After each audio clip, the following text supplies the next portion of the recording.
Kasus harian COVID-19 melonjak tinggi di berbagai wilayah. Apakah ini tanda Indonesia memasuki gelombang kedua?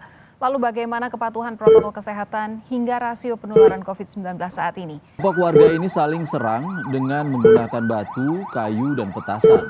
Sejumlah warga sekitar pun saat ingin melintas sempat berhenti dan memutarbalikkan kendaraannya untuk menghindari tawuran. Indonesia kesialanku, bangsa dan kemunduran. 3 tempat ibadah umat Hindu yang bermukim di lereng Gunung Bromo dirusak oleh orang tak dikenal. Salah satunya tempat suci Pinanggitan Widodaren yang berada di Desa Wonokitri, Kecamatan Tosari, Kabupaten Pasuruan, Jawa Timur. 4 masana ini ditemukan rusak pada Minggu siang kemarin saat warga hendak melaksanakan ritual. Tempat ini merupakan lokasi saat umat Hindu menggelar ritual untuk melakukan pengambilan air suci dalam upacara Mendak Tirta. Bela negara adalah sebuah konsep yang disusun oleh perangkat perundangan dan petinggi suatu negara tentang patriotisme seseorang, suatu kelompok, atau seluruh komponen dari suatu negara dalam kepentingan mempertahankan eksistensi negara tersebut. Dalam video kali ini, saya, Natasha Herianti, akan membagikan situasi upaya bela negara dewasa ini beserta upaya yang harus ditingkatkan masyarakat Indonesia sebagai implementasi bela negara.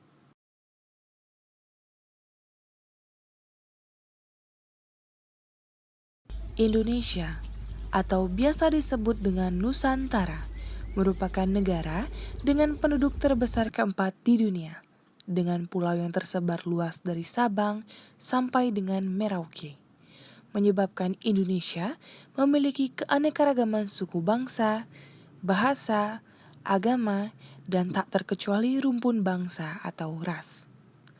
Keanekaragaman ini justru memberikan tantangan yang tidak mudah untuk dihadapi jika tidak dapat disikapi dengan baik. Dewasa ini sering sekali muncul permasalahan yang disebabkan oleh kurangnya kesadaran masyarakat di Indonesia sebagai salah satu upaya bela negara, seperti kurangnya ketaatan masyarakat Indonesia terhadap hukum yang berlaku, tak terkecuali pematuhan terhadap protokol kesehatan pada masa pandemi.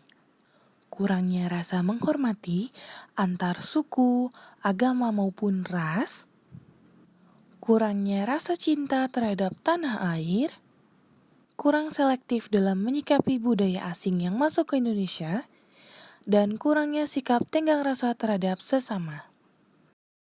Dalam pembuatan video ini, saya berkunjung ke Art Center. Pada saat itu, sedang berlangsung Pesta Kesenian Bali tahun 2021. Di sana, saya masih menjumpai beberapa masyarakat yang abai terhadap protokol kesehatan. Kemudian, saya juga meminta pandangan mereka mengenai upaya bela negara yang telah kita terapkan saat ini. Selamat siang Kak, jadi saya Natasha dari Politeknik Bali. Kebetulan hari ini saya ada proyek untuk bikin video tentang upaya bela negara. Nah, kalau menurut Kakak sendiri gimana sih dewasa ini upaya bela negara yang diterapkan sama masyarakat yang ada di Indonesia?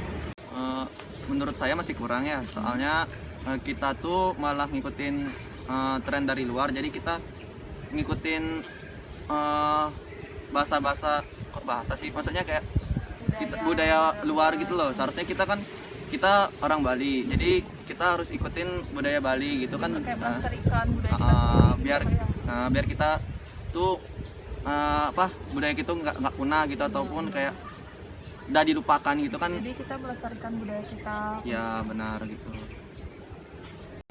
Oke, kalau menurut saya sih dalam hal bela negara ini masyarakat Indonesia masih setengah-setengah dalam pelaksanaannya. Contohnya itu kayak sekarang ini kan lagi masa pandemi ya. Nah itu tuh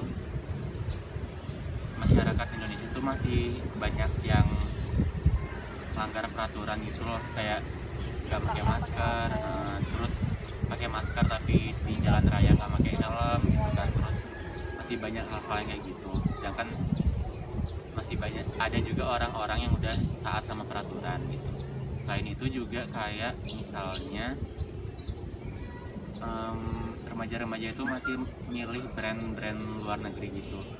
Padahal brand-brand lokal tuh ada yang bagus juga kan. Itu sih kalau menurut saya, jadi masih setengah-setengah lah pelaksanaannya gitu.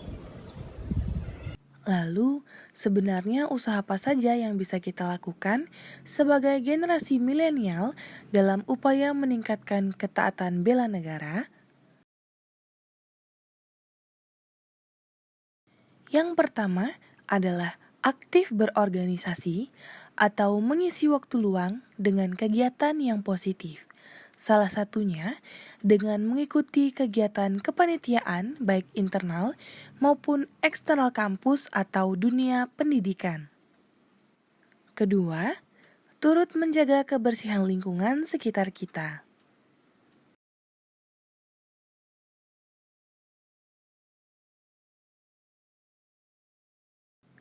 Ketiga, mengembangkan rasa cinta terhadap tanah air.